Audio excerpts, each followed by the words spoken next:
Aunque puede parecer que vamos a tratar, como decíamos, un tema bíblico, en realidad vamos a entrar en un capítulo de la alta magia de la antigüedad.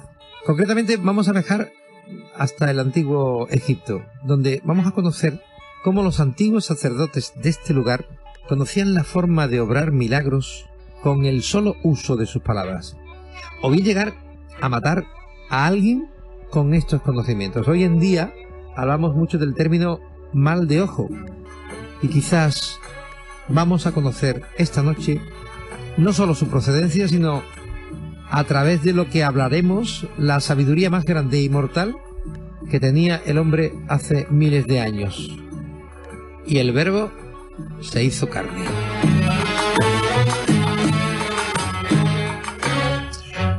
A ver, Jesús, ¿por qué se utiliza esta frase bíblica que tiene que ver con la conversión en ser humano de la divinidad, o sea, del Dios? Bueno, ¿por qué se utiliza esta frase? Quizá porque esotéricamente no se tiene el concepto exacto de lo que quiere decir esa frase, de lo que encierra dentro de esa frase. Fijaos, que una palabra pueda convertirse en un ser, eso es un hecho que por supuesto solamente puede ocurrir como decimos en la Biblia, porque es un ser divino, pero tiene un significado un poco más profundo. Quizá lo que nos querían transmitir desde la antigüedad es el hecho de que había personas que tenían un conocimiento tan profundo del esoterismo que simplemente con nombrar a alguien ya era suficiente como para que estuviera prácticamente allí presente, o que se pudiera incluso magnetizar algunos elementos, objetos, bueno, figurillas para ser más exactos, y hacerlas prácticamente como si fueran de carne y hueso. Entonces, el concepto de "y el Verbo se hizo carne", buscado dentro del esoterismo, no estoy diciendo que esto sea la verdad absoluta, simplemente es una visión más de ese concepto. No tiene por qué ser la única, ni por supuesto va a ser la más acertada. Es una visión más, repito. Como digo, el tema de la frase del Verbo se hizo carne tiene que ver con aquella capacidad, en este caso de lo que estamos hablando, aquella capacidad de los sacerdotes egipcios, esa gran capacidad que tenían para poder convertir todo aquello que decían, aquellas palabras que pronunciaban, en hechos tan tangibles que eran capaces de terminar con la vida de personas simplemente con nombrarlas y con decir a continuación algún tipo de conjuro de los que ellos ya poseían. Este tipo de expresión puede proceder de ahí. No digo exactamente que proceda, sí, que sea exacto. Sí es cierto que la Biblia, si lo estudiamos bien, lo leemos bien, también es un compendio de hechos esotéricos que en algunos casos nos pueden llegar a sorprender, incluso de fórmulas mágicas que no dejan de ser las oraciones como invocaciones a energías sutiles, las cuales tenemos el carácter de divinidad, de santidad, pero que en realidad se trata de energías que no somos capaces de dominar y que por supuesto la procedencia tampoco la sabemos a ciencia cierta, solo tenemos fe en ellas, y eso sí, podemos ver los prodigios que obra alrededor de nosotros. Y eso es por lo que he querido utilizar esa expresión en la sección que estamos hablando hoy sobre la magia, en este caso sobre la magia egipcia, sobre el poder de la magia egipcia y sobre el poder de la oración y de poder convertir en verbo aquellas pretensiones que los sacerdotes egipcios tenían. Ten en cuenta que sacerdocio egipcio, no era algo baladí. De hecho, las personas que formaban parte de esa élite de la sociedad eran escogidas no siempre de lo más elitista.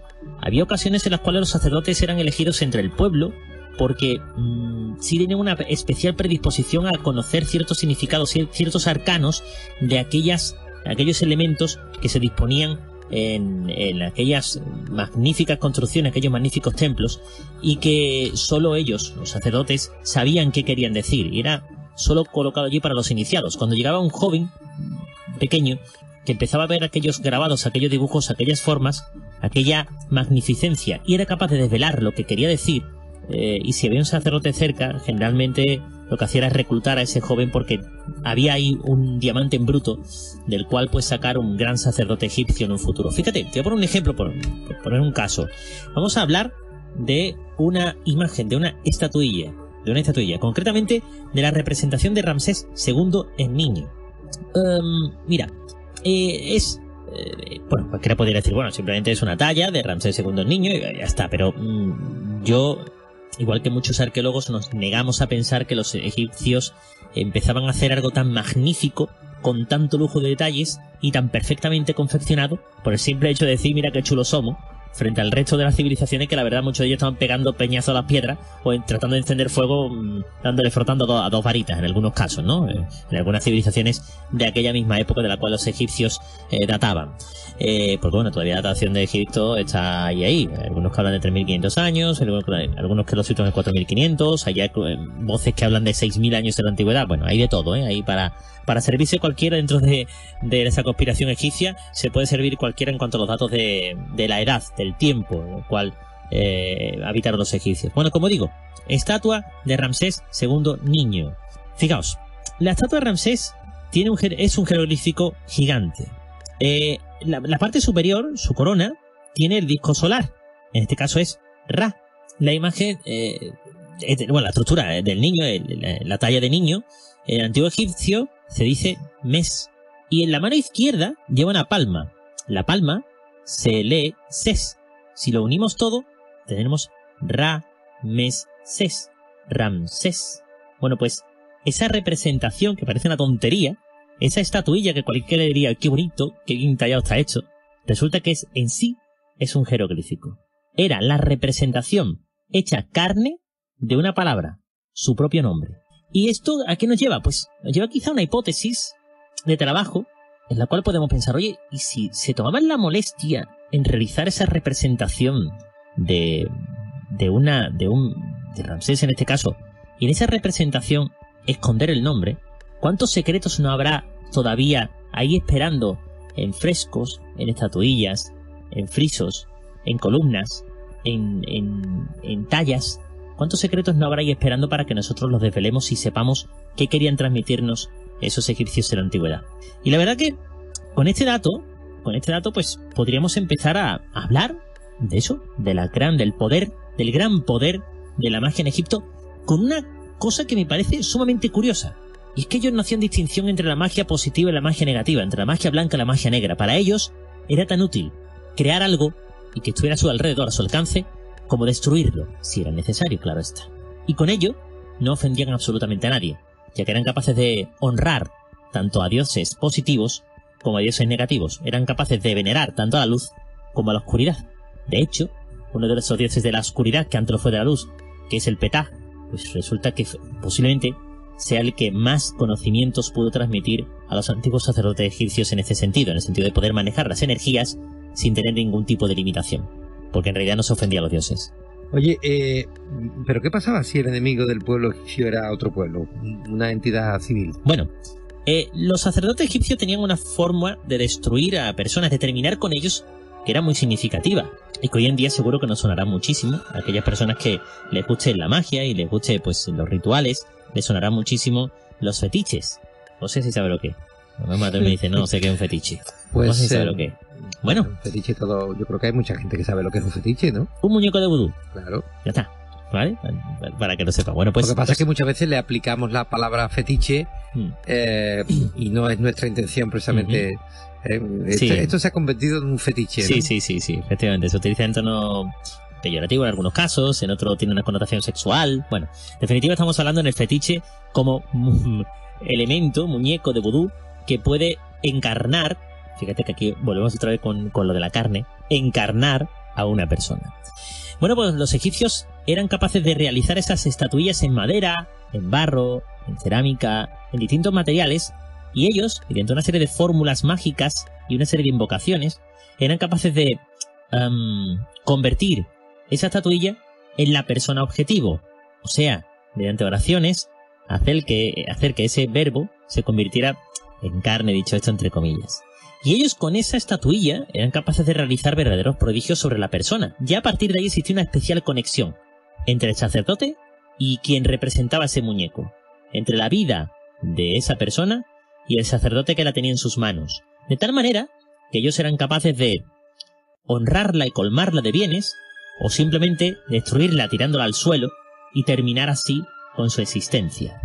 Eso es lo que ellos hacían, y de hecho lo querían tan a pie juntillas que en muchos casos, cuando querían terminar con el recuerdo o con la vida de un potentado de la época, lo que hacían era dirigirse hacia aquellos lugares donde estaban sus estatuas y romperlas, terminar con ellas, quitar cualquier tipo de grabado o dibujo que hubiera en la pared sobre esa persona o ese rey, ese faraón o faraona, en definitiva esa persona de importancia. Y ellos así terminaban no solamente con la historia, con su historia, sino además también podría terminar con la vida si vivía, y con la vida en el más allá, si ya había fallecido, de aquella entidad, aquella persona que en vida pues le había fastidiado o que simplemente querían quitarla de medio. ¿Qué pasaba cuando en este caso se trataba de un pueblo? Bueno, hay numerosas pruebas de la gran hegemonía egipcia, de ese control que tenía sobre muchos pueblos, que en algunos casos históricamente, corrígeme José si me equivoco, eran de capacidad militar muy similar a ellos. Y sin embargo, los egipcios ganaban esas batallas. Muchos pensaban, bueno, es que tecnológicamente eran mejores. Se ha demostrado a través de la historia que no tenían armas muy diferentes a los enemigos a los cuales batían. Bueno, pues posiblemente es que eran unos grandes estrategas. Había pueblos que eran mucho más estrategas que los egipcios. Entonces, ¿qué diferencia es la que podemos encontrar ahí? Y aquí es donde llega una sorpresa, porque en muchos templos egipcios existían ciertas cámaras las cuales en sus paredes estaban los nombres de aquellas civilizaciones que habían sido sometidas por parte de los egipcios. Y sin embargo la datación de esas escrituras es algo anterior al hecho en sí de haber sido conquistado ese pueblo por parte de Egipto. La pregunta es sencilla.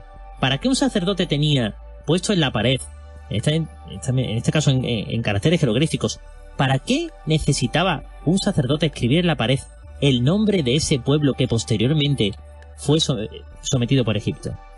Posiblemente, no digo que sea así, pero es posible, formara parte de un ritual, el cual estuviera encaminado a, mediante la verbalización de esos sacerdotes, estaba encaminado ese ritual a terminar con la hegemonía, con el poder, con la fuerza de esa cultura, de ese pueblo que después los soldados iban a invadir y iban a tomar, bien por la fuerza o bien porque se iban a someter a ellos.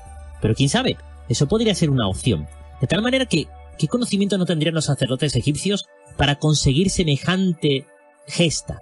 ¿Qué capacidad energética no manejarían para llegar a destruir la voluntad de un pueblo y someterlo, en este caso, al yugo de los egipcios?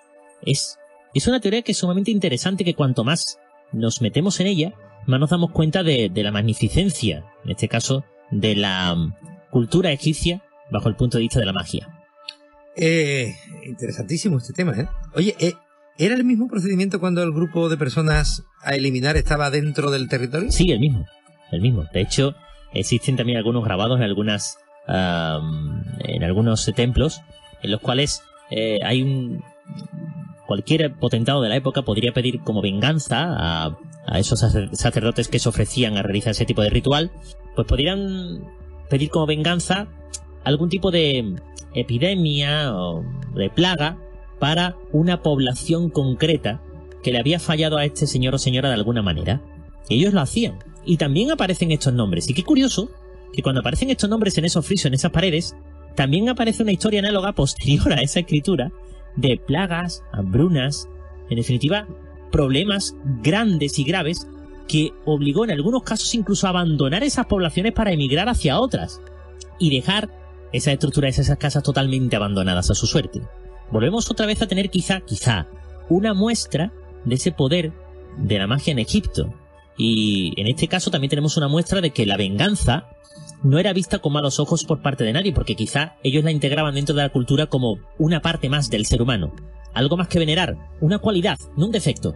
Quizá porque, bueno, en definitiva ellos creen en el desarrollo del mundo, en la evolución hacia adelante, sin importar en este caso qué cadáveres, dicho esto entre comillas, dejaban en la cuneta con esa evolución, siempre y cuando ellos crecieran como se lo hicieron en el antiguo Egipto.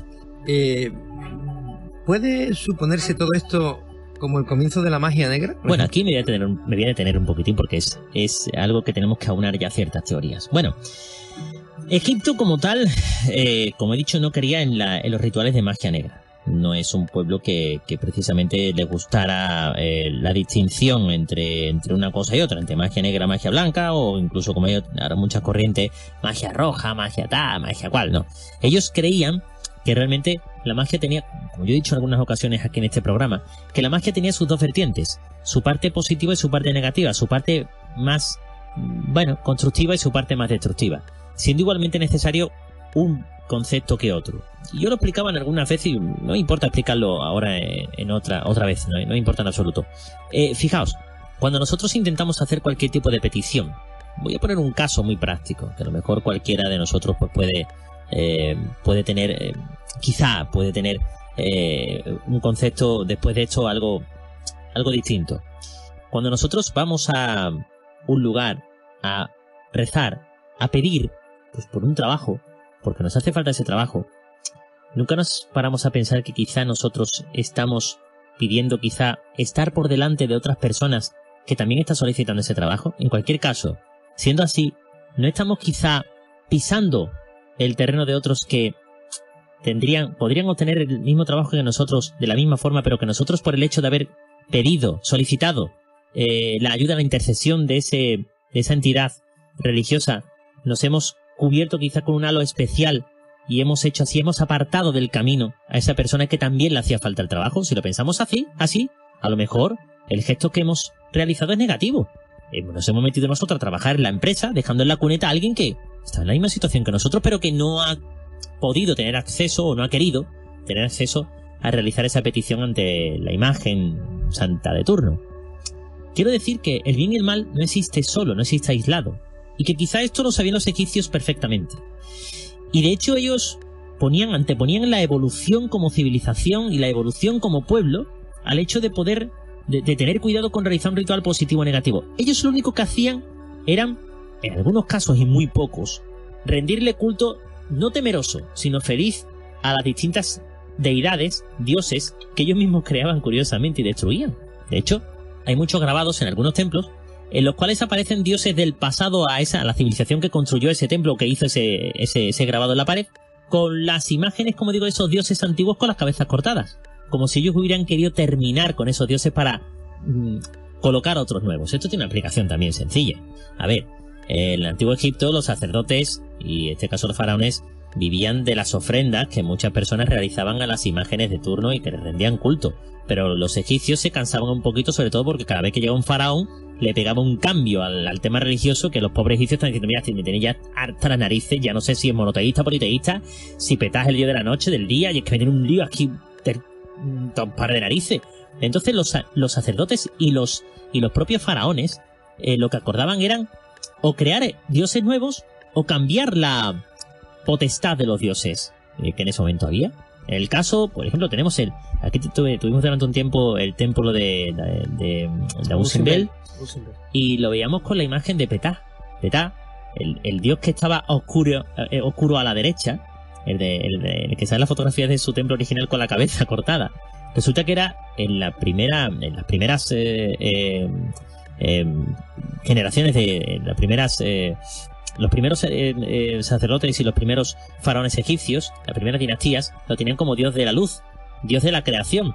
Llega Ramsés II y dice: no, ahora lo vamos a cambiar, va a ser dios de la oscuridad. Es más, lo vamos a hacer tan dios de la oscuridad que cuando el sol, en el equinoccio, en el solsticio de primavera y de otoño, dentro del templo, se va a ver la imagen de los tres dioses, incluyendo la mía, que para eso soy un dios y soy más chulo aquí con 8, menos Ptah, que va a quedar oscuro. Degradado. A partir de ese instante ya cambiaba el sentido de ese dios, y al cambiarlo creaba más fe en las personas que se acercaban hasta ese templo, ¿vale? De tal manera que esa fe era lo que a ellos les creaba pues cierto poder por parte de la población, temor también, y por supuesto algunos beneficios en forma de esos donativos que en este caso hacían los pueblos. Y ellos no les importaba en absoluto llegar, cambiaba la dinastía y decía: oye, que los dioses tal y tal y tal, darlo de baja de la lista. Y llegaban, hacían en el friso el grabado a turno con las cabezas cortadas. O sea, puede parecer un carácter irreverente, pero ellos creían que el dios lo único que les servía era como apoyo, como ayuda para llevar a cabo su trabajo. Y que realmente la magia, el poder, residía en las energías que ellos eran capaces de manejar. Y la intención que le daban a esa energía. Eso sí lo creían muchísimo. Además, había más temor desde el pueblo hacia los sacerdotes que desde el pueblo hacia los dioses, incluso hacia el mismísimo faraón. Por algo sería en este caso. Con lo cual, sí es posible que el concepto de magia negra apareciera desde que estos señores hacen este tipo de, entre comillas, barbaridades para nuestro entendimiento, nuestra ética actual. Pero, como digo, ellos lo único que hicieron es dar una visión más del mundo e intentar ver que oye, si hacía falta utilizar los elementos energéticos para conseguir un favor, no hay por qué lamentarlo ni por qué poner paños calientes sobre este tipo de actuación. Hoy en día, ¿qué es lo que hemos hecho con todo esto? Pues crear esa corriente mágica, separar las dos cosas, la magia positiva y la magia negativa, y crear así la magia negra, cuando todo viene del mismo sitio.